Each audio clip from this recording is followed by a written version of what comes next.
월남전이 끝나갈 무렵에 미국의 어느 가정에 전화 한 통이 걸려옵니다. 이 집에는 월남전에 아들을 보낸 엄마가 살고 있었습니다. 이 엄마가 전화를 받습니다. 엄마 아들 스티브예요. 엄마 보고 싶어요. 그래 내 아들 스티브구나. 그래 어디 아픈 데는 없고? 엄마도 네가 너무너무 보고 싶구나. 그래 언제 집에 오니? 네 이제 전쟁이 끝나서 이제 곧 집에 갈 수 있습니다. 그런데 엄마 한 가지 부탁 좀 드려도 될까요? 그래? 네 부탁을 하면 뭐든지 들어줘야지. 그래 무슨 부탁인데? 네 엄마 다른 게 아니라 저와 함께 전쟁을 치른 친구가 한 명 있는데요. 이 친구가 좀 다쳤거든요. 한쪽 다리도 없고 한쪽 팔도 없어요. 그리고 한쪽 눈도 실명이 되었는데 그런데 이 친구가 돌아갈 집이 없대요. 그래서 이 친구를 우리 집으로 데리고 가서 우리와 함께 지내도 될까요? 그거 참 안 됐구나. 그래, 그 친구를 우리 집으로 데리고 오는 것은 좋은데, 함께 있으면 좀 귀찮지 않을까? 함께 있으면 좀 힘들 것 같은데. 그렇죠, 엄마? 알겠어요. 엄마 사랑해요. 라고 아들이 그렇게 전화를 끊습니다.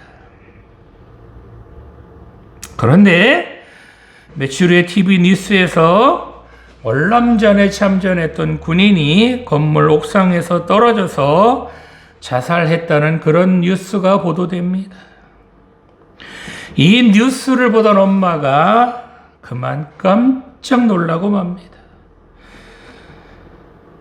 그 건물 옥상에서 떨어져 죽은 자살한 군인이 바로 자기 아들이었습니다.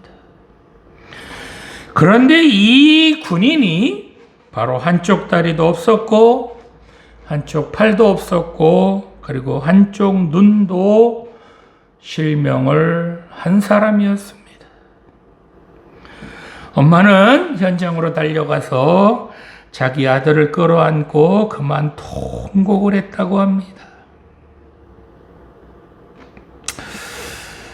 오늘 하나님께서 우리에게 주신 본문인 욥기의 주제는 고난이란 도대체 무엇인가?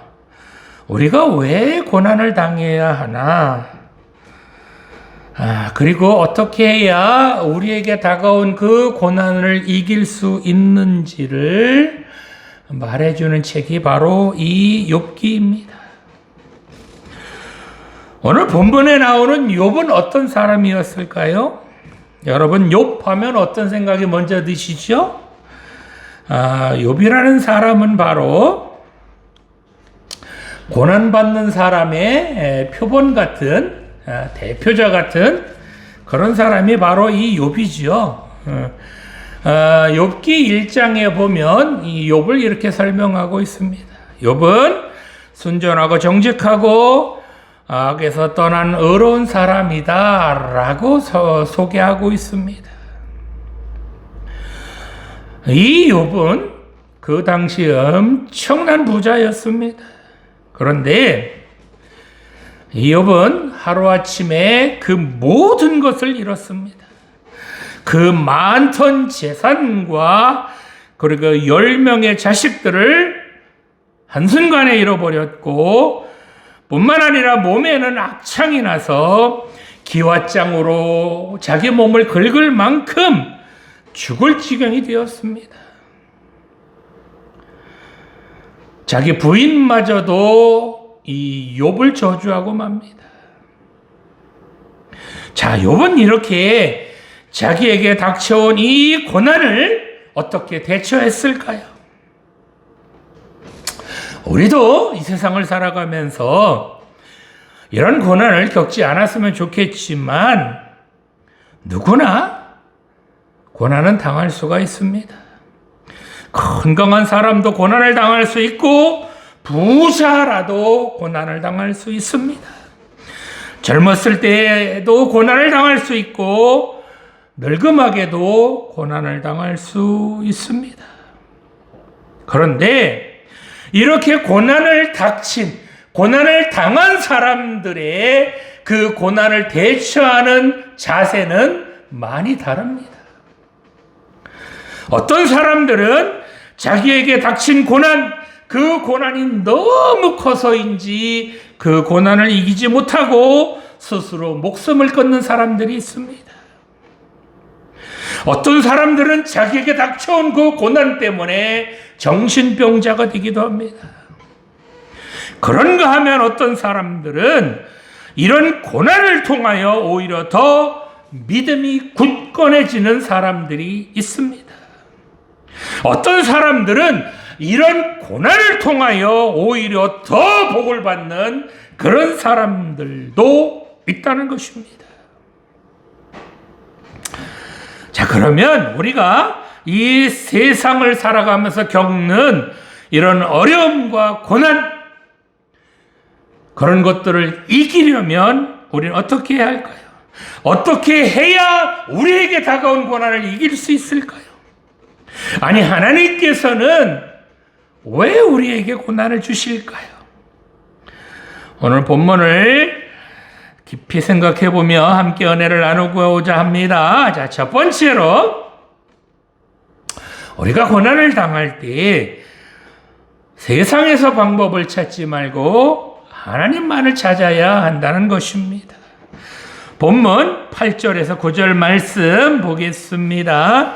그런데 내가 앞으로 가도 그가 아니 계시고 뒤로 가도 보이지 아니하며 그가 왼쪽에서 일하시나 내가 만날 수 없고 그가 오른쪽으로 돌이키시나 배울 수 없구나. 아멘. 자, 욥은 고난을 당하기 전까지만 해도 아무런 문제 없이 잘 살고 있었습니다. 그런데 어느 날 갑자기 고난이 시작되었습니다. 그 많던 재산은 물론이거니와 10명이나 되는 자식들 한꺼번에 잃었고 몸에는 병까지 얻게 되었습니다.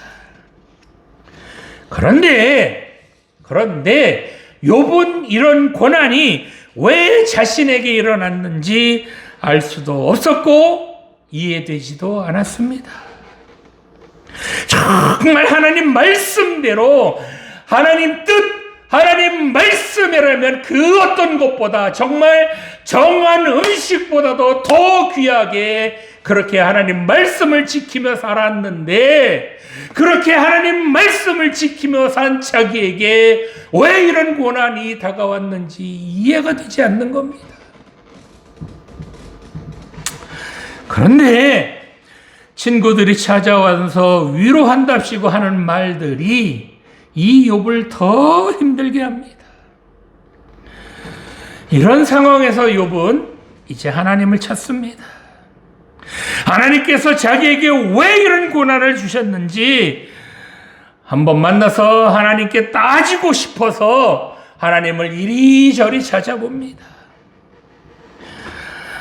좌측에도 혹시 하나님이 계신가? 우측에 혹시 하나님이 계신가? 앞에 하나님이 계신가? 아니, 뒤로 가면 하나님이 계실까? 사방으로 그렇게 하나님을 찾아보았는데 하나님을 찾을 수 없다고 합니다. 자신은 이렇게 고난을 당하고 있는데 도대체 하나님께서는 무엇을 하고 계시느냐는 겁니다. 자기가 당하는 고난을 하나님께서는 알고나 계신지 정말 욥은 억울하기도 하고 답답하기만 합니다. 자신이 이렇게 고난 가운데 힘들어 죽을 지경인데 정말 자신에게 이렇게 고난을 주신 그 하나님을 만나서 따지고 싶지만 그 하나님을 만날 수가 없습니다. 찾을 수가 없습니다. 자, 욥이 이렇게 고난을 당하는데 그렇다면 하나님은 어디에 계셨을까요? 욥이 이렇게 지금 고난을 당해서 너무너무 힘든데 하나님은 지금 무엇을 하고 계실까요? 정말 욥이 고난을 당할 때 하나님께서는 너희는 잘됐다 이러고 뒷짐만 지고 계실까요? 정말 그러실까요? 하나님을 찾고 또 찾았지만 하나님을 찾을 수 없었던 이 욥은 하는 수 없이 세상적인 방법이라는 방법은 다 해보았을 것입니다. 친구도 만나보고 도움이 될 만한 사람, 그런 사람들도 찾아보았지만 자기에게 다가온 이 고난을 해결해 줄 사람은 만날 수가 없습니다. 친구를 만나면 만날수록, 아는 사람을 만나면 만날수록 오히려 더 지치고 낙심하게 만듭니다. 이럴 때 우리는 여러분들이라면 어떻게 하시겠습니까? 성도 여러분, 하나님이 보이지 않는다고 해서 낙심하지 마시기 바랍니다. 하나님이 보이지 않는다고 해서 세상에서 방법을 찾지 마시기 바랍니다. 세상에서 방법을 찾으면 찾을수록 해결책이 있는 것이 아니라 아마도 문제만 더 꼬이게 될 것입니다. 어떤 고난을 당할지라도, 어떤 문제를 닥쳤을지라도 하나님만을 찾지 않고 세상에서 방법을 찾는다면 하나님과 점점 더 멀어질 수밖에 없습니다. 하나님과 멀어진다는 것은 그 고난을 해결할 해결책에서부터도 멀어진다는 것이죠. 어렵겠지만, 쉽지는 않겠지만 하나님 찾기를 포기해서는 안 됩니다. 아니, 하나님이 보이지 않는다고 해서 여러분이 가지고 계신 그 믿음마저도 포기해서는 안 된다는 것입니다. 하나님이 보이지 않는다고 해서 세상에서 방법을 찾으면 안 된다는 것입니다. 성도 여러분, 고난을 당하면 당할수록 하나님 찾으시기 바랍니다. 어려움을 만나면 만날수록 하나님 더 찾으시기 바랍니다. 힘들 때일수록 하나님 붙드시기 바랍니다. 하나님이 보이지 않을 때일수록 더 무릎 꿇고 하나님께 기도하시기 바랍니다. 이렇게 끝까지 포기하지 않고 하나님을 찾고 또 찾으면 하나님께서 여러분을 만나 주실 뿐만 아니라 여러분에게 닥친 고난도 해결해 주실 줄 믿습니다. 끝까지 하나님을 찾고 또 찾으면 하나님께서 여러분에게 살 길을 보여주실 줄 믿습니다. 끝까지 포기하지 않고 하나님께 무릎 꿇으면 하나님께서 어떤 고난도 능히 이기게 해 주실 줄 믿습니다. 자, 그렇다면 욥은 왜 사방으로 좌우로 앞뒤로 그렇게 하나님을 찾았지만 왜 하나님을 찾지 못했을까요? 정말 하나님께서 욥을 버리셨기 때문에 욥이 하나님을 만날 수 없게 된 것일까요? 정말 하나님께서 욥을 떠나셨기 때문에 욥이 하나님을 만날 수 없게 된 것일까요? 정말 그럴까요? 자, 두 번째로 우리에게 다가온 고난을 이기려면 바로 하나님께서 나와 함께 하심을 믿어야 합니다. 본문 10절 말씀 보겠습니다. 그러나 내가 가는 길을 그가 아시나니 그가 나를 단련하신 후에는 내가 순금같이 되어 나오리라. 아멘. 본문 10절에서 욥은 자기가 가는 길을 하나님께서 아신다라고 고백하고 있습니다. 그런데 아니 욥이 가는 길을 하나님께서 어떻게 아실까요? 전지전능하신 분이니까 안 봐도 다 아시는 분이시겠죠? 천지를 창조하신 분이신데 욥이 가는 길 정도는 능히 아시고도 남으시는 그런 하나님이시죠? 그 정도는 뭐 시군중복이죠? 그런 건가요? 본문 10절을 한글로 번역할 때에 사실 히브리어 한 단어가 빠져 있습니다. 바로 임마디라고 하는 단어로 뭐뭐와 함께, 뭐뭐와 같이 라는 그런 뜻이 있는 이 단어를 번역하지 않았습니다. 히브리어로 임마누엘이 무슨 뜻이죠? 교회 다니면 다 알죠? 임마누엘이 무슨 뜻인지? 하나님이 우리와 함께 하신다라는 그런 뜻이잖아요. 그런 것처럼 오늘 본문에도 이 임마디라는 단어가 있습니다. 이 임마디라고 하는 단어와 임마누엘, 하나님이 우리와 함께 하신다라는 그 단어의 원형이 같은 단어예요. 임이라고 하는 같은 단어입니다. 이 임마디, 즉 임이라고 하는 단어는 우정, 동료의 고난과 어떤 번영의 공통된 경험, 그런 것들을 나타낼 때 쓰이는 그런 단어입니다. 특히 이 단어는 하나님과 사람 사이의 밀접한 관계를 나타낼 때 사용하는 그런 단어입니다. 인간을 만드신 하나님, 그 하나님께서 하나님의 작품인 그런 인간을 떠나시거나 버리실 수 없는 언제나 늘 함께 하시는 그런 관계라는 것을 나타낼 때 쓰이는 단어가 바로 이 임마디라고 하는 단어입니다. 그래서 본문 10절을 히브리어로 직역을 하면 이런 뜻이 됩니다. 참으로 그분께서 나와 함께 하시기 때문에 길을 아십니다. 이렇게 번역할 수 있습니다. 지금 욥은 사방을 다 찾아보아도 하나님을 찾을 수가 없었는데, 그런데 그렇게 찾을 수 없었던 그 하나님께서 바로 자기와 함께 하셨다는 것을 깨달았다는 겁니다. 욥은 왼쪽에서도 하나님을 찾아보고 오른쪽에서도 하나님이 계신지를 찾아봅니다. 그런데 하나님을 찾을 수가 없었습니다.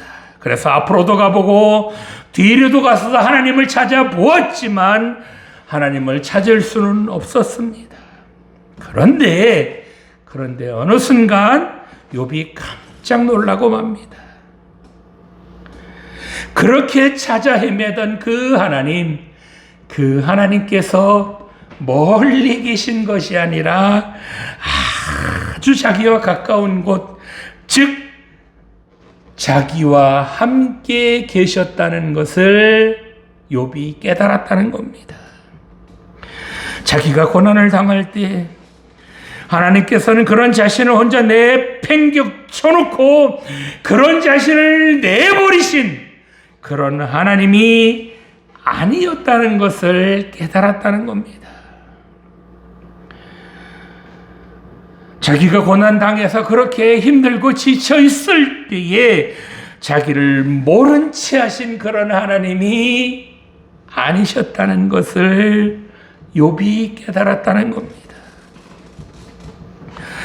하나님께서 욥이 눈물 흘릴 때 그 욥과 함께 계셔서 눈물을 닦아 주셨고, 욥이 아파할 때 함께 아파하셨으며, 욥이 고난 당할 때에 그 욥과 함께 해 주셔서 그 고난을 이기도록 해 주신 하나님, 그 하나님이 바로 자기와 함께 하신다라는 것을 깨달았다는 겁니다. 욥은 하나님께서 멀리만 계신 줄 알았는데 그런데 하나님께서는 아주 욥과 가까운 곳에서, 아니 늘 자기와 함께 그렇게 함께 하셨다는 것을 깨닫게 되었다는 겁니다. 성도 여러분, 여러분 중에 지금 혹시 고난당하는 분이 계십니까? 어려움 당하는 분 혹시 계신가요?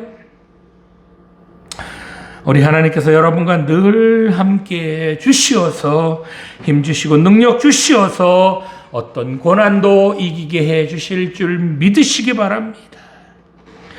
이 함께라는 단어는 아주 작은 신음소리를 들을 수 있을 정도로 아주 가까운 거리, 손을 뻗으면 언제든지 그렇게 닿을 수 있는 아주 가까운 거리, 그 거리에 있는 분, 그런 분을 말합니다. 그러기에 멀리서 하나님 찾지 마시고 아주 나와 가까이 계시는 그 하나님 믿고 의지하시기 바랍니다.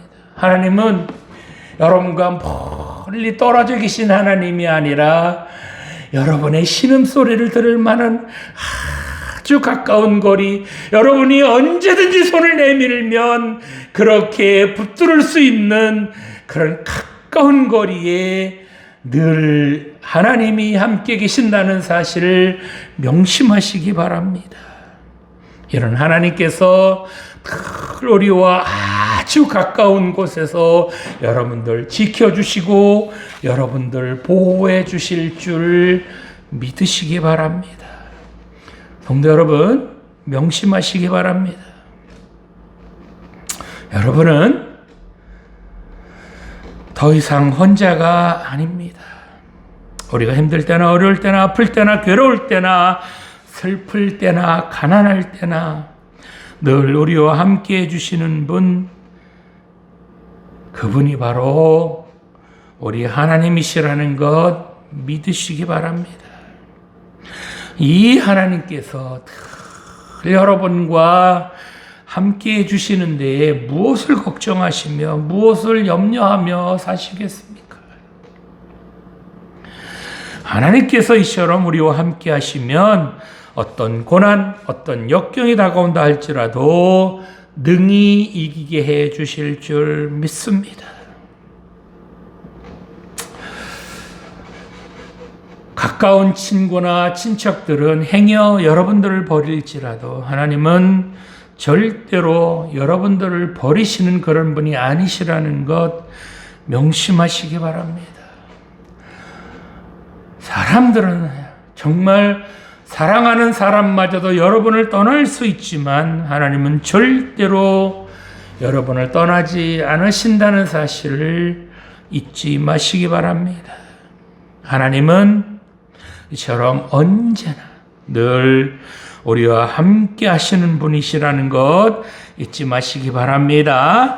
우리와 늘 함께 하시는 이 하나님 꼭 붙들고 사셔서 이 험한 세상에서 늘 승리하시기 바랍니다. 자, 마지막으로 하나님께서는 고난을 통하여 우리를 단련시켜 주신다는 것 명심하시기 바랍니다. 본문 10절 다시 한번 보겠습니다. 그러나 내가 가는 길을 그가 아시나니 그가 나를 단련하신 후에는 내가 순금같이 되어 나오리라. 아멘. 자, 욥은 이제 자신과 함께 길을 가시면서 자신의 모든 것을 다 아시는 하나님께서 자신을 뭐 했다? 단련시켜 주셨다라고 고백하고 있습니다. 단련시키는 이유가 뭐라고요?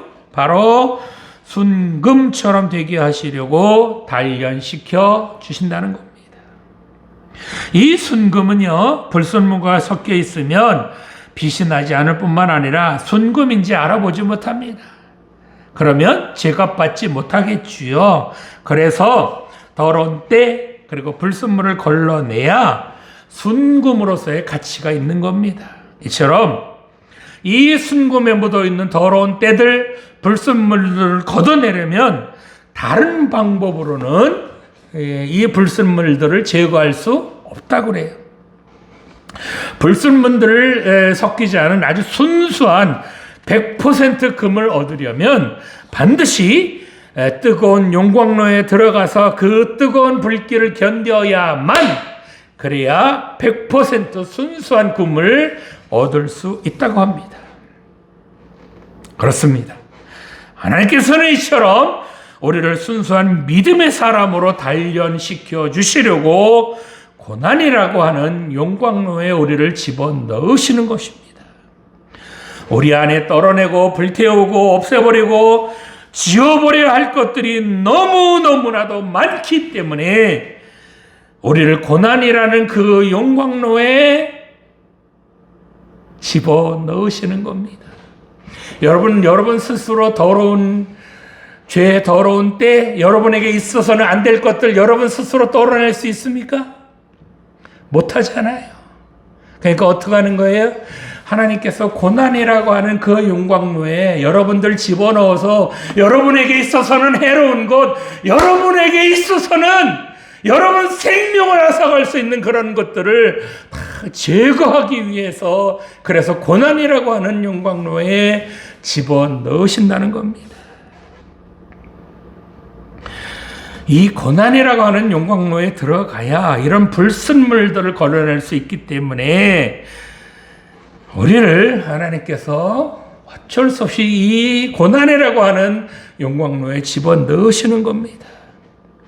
우리가 이처럼 이 고난이라고 하는 용광로의 불길을 견뎌야 순수한 100% 믿음의 사람이 될 수 있기 때문에 하나님께서 우리를 고난이라고 하는 용광로에 집어넣으시는 겁니다. 그런데 본문 말씀 13절에서 14절까지를 보면 더 무시무시한 말씀이 나옵니다. 한번 볼까요? 그는 뜻이 일정하시니 누가 능히 돌이키랴. 그의 마음에 하고자 하시는 것이면 그것을 행하시나니 그런즉 내게 작정하신 것을 이루실 것이라. 이런 일이 그에게 많이 있느니라. 이렇게 말씀하시는데, 이 말씀은 본문 10절의 말씀처럼 나를 단련하셔서 순금처럼 만드시는 이 고난, 이 영광로에 집어넣으시는 이 일을 하나님께서 반드시 행하신다는 겁니다. 즉 하나님께서 나를 순수한 믿음의 사람으로 만드시려고 작정하셨다는 겁니다. 그런데 말이 쉽지, 이런 고난, 이런 단련 받는 것 좋아할 만한 사람 아무도 없을 겁니다. 이렇게 단련 받으려면 고난 가운데 있어야 하는데, 고난이라고 하는 용광로 속에 들어가 있어야 하는데, 하나님 괜찮거든요. 고난 얼마든지 오케이입니다. 오세요. 주세요. 그 정도까지 견딜 수 있습니다. 컴온. 주세요. 이럴 사람이 있습니까? 이렇게 말할 사람 없을 겁니다. 이처럼 이번 하나님께서 자기를 단련시켜 주시려고 고난 가운데로 몰아넣으실 뿐만 아니라 그런 고난을 반드시 이행하실 분이라는 것을 알기 때문에 지금 두려워하고 있는 겁니다. 지금까지 받은 그런 고난이 앞으로도 계속된다고 생각하니까 욥이 어떻게 돼요? 숨이 막히고 두렵고 떨리는 것은 어찌 보면 당연한 그런 것일 겁니다. 그런데 여기서 욥이 한 가지 간과한 것이 있습니다. 바로 욥은 다가올 고난에 대한 그 두려움만 보았지 그 고난 너머에 있는 기쁨은 생각하지 못했다는 겁니다. 자기에게 다가오는 고난만을 보았지 그 고난을 다스리시고 그 고난을 극복하게 해 주실 뿐만 아니라 끝까지 자기와 함께 해 주셔서 그 고난을 이기게 해 주실 그 하나님을 믿지는 못했다는 겁니다.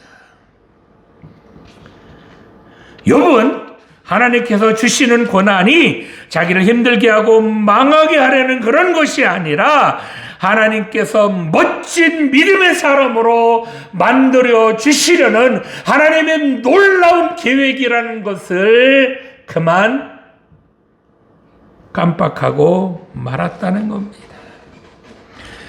그렇습니다.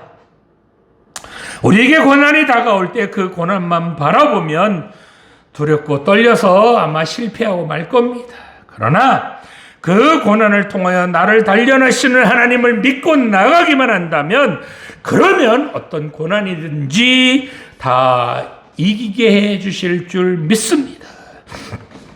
어떤 고난이든지 그 고난을 이기고 난 후에 값비싼 인생, 정말 순금과 같은 그런 믿음의 사람으로 바꿔주실 그 주님을 믿고 우리에게 닥친 그 고난을 싸워 이겨나간다면, 그러면 반드시 우리가 어떤 고난에서도 승리하게 될 줄 믿습니다. 그래서 믿음의 사람, 하나님께서 원하시는 그럼 정말 순수한 100% 믿음의 사람이 될 줄 믿으시기 바랍니다. 임마누엘 되시는 하나님께서 우리와 늘 함께 해주셔서 어떤 고난도 거뜬히 이기고, 그리고 멋진 믿음의 사람으로 만들어 주실 줄 여러분 기대하시기 바랍니다. 저는 기대가 됩니다. 자, 이렇게 우리와 늘 함께 계셔서 우리를 절대로 떠나지 않으셨던 그 주님께서, 정말 우리를 떠나실 것 같지 않은 그 주님께서 우리를 딱 한 번 떠나신 적이 있습니다. 우리가 기쁠 때나 슬플 때나 고난을 당할 때나 언제나 우리와 늘 함께하여 주신 그런 주님이신데, 그런 주님께서 우리를 떠나신 적이 있으셨습니다. 그때가 언제일까요? 바로 주님께서 십자가의 길을 걸어가실 때였습니다. 주님께서 지셨던 이 십자가는 누가 달려야 할 그런 십자가입니까? 이 십자가에서 누구의 손과 발에 못이 박혀야 합니까? 주님께서는 마땅히 내가 져야 할 이 십자가를 주님 홀로 지시기로 작정하셨습니다. 그리고 주님 혼자 뚜벅뚜벅 그 십자가의 길을 걸어가셨습니다. 사랑하는 아들아, 사랑하는 내 딸아, 네가 지은 죄값을 내가 혼자 이 십자가에서 치를 테니까 너는 이 십자가에 오지 마라. 내가 네 대신 당할 테니까 너는 여기 오지 마. 여기는 너무너무 아픈 곳이야. 내가 너를 대신해서 내 손과 발에 못이 박히고 옆구리를 창에 찔려서 물과 피를 다 쏟고 나 혼자 죽을 테니까 너는 이 십자가에 오지 마라. 넌 오지 마. 아니, 넌 이제 안 와도 돼.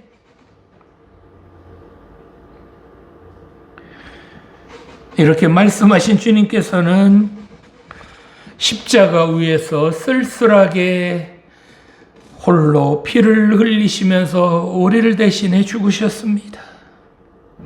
죄인인 내가 마땅히 달려야 할 이 십자가에서 주님 홀로 달리셨습니다. 이렇게 우리를 대신해서 그 십자가에 죽으셨다가 부활하심으로 승리의 주가 되신 줄 믿습니다. 그렇습니다.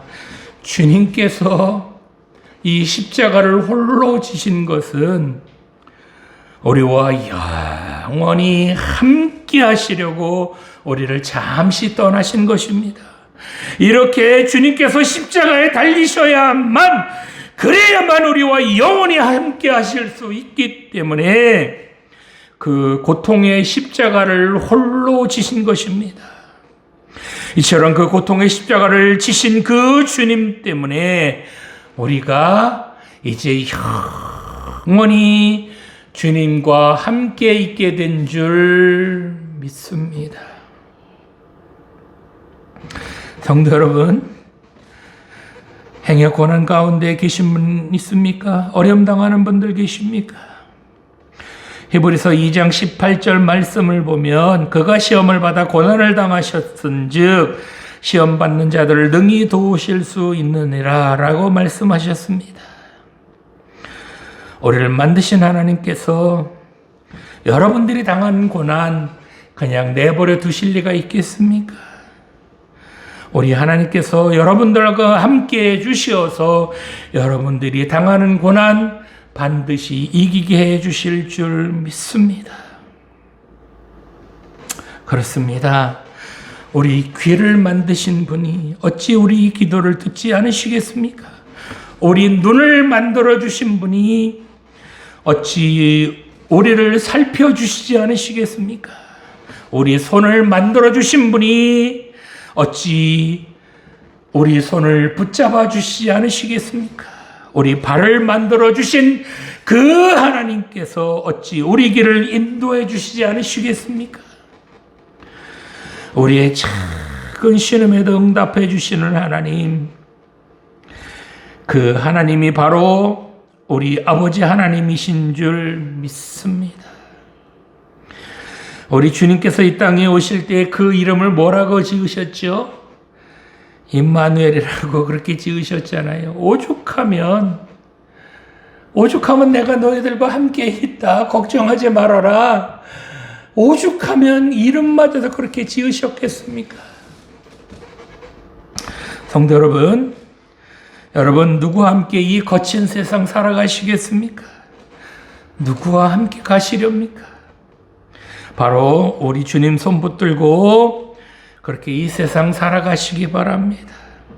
우리를 홀로 내버려 두지 않으시고 늘 우리와 함께 해주시는 그 주님, 우리를 고난 가운데서도 넉넉히 이기게 힘 주시는 그 주님, 그래서 우리를 순전한 100% 믿음의 사람들로 만들어주시는 그 주님, 그 주님께서 여러분들과 함께 해주시기 때문에 우리에게 어떤 고난, 어떤 역경이 다가온다 할지라도 우리는 넉넉하게 이길 줄 믿습니다.